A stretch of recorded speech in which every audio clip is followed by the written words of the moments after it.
আমার তৃতীয় একক কাব্যগ্রন্থ সোনারের ইচ্ছে থেকে আমি কবিতা পাঠ করছি। আমার নিবেদনে দুটি কবিতা।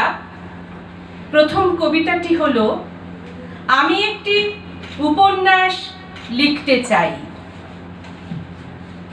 প্রভাত যখন উঁকি মারে, স্বপ্ন জাগায় মনে, গল্প ফোটে আলোর শিখায় ভাবনারই বনে।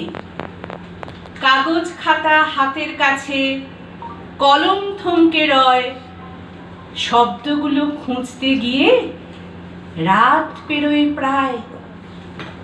বিবরণে আঁকা পথের দেখা স্বপ্ন সুখ, তোমার লেখা জীবনে তাই আনবে নতুন রূপ।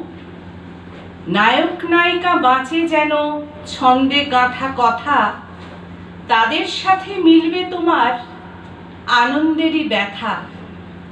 খুঁজবে তুমি নতুন শহর চরিত্রের খোঁজে, রচনারে গাঁথুনি যেন রহস্যেরই বোঝে। কোনো পাহাড় নদীর তীরে গল্প খুঁজবি তুই, তোরই কলম ছুঁয়ে যাবে অনন্ত কোনো দুই। ঘুরে ফিরে আসে কাছে শব্দেরই সে নাচ, লেখার শেষে মিলবে যেন গল্পেরই সে সাজ।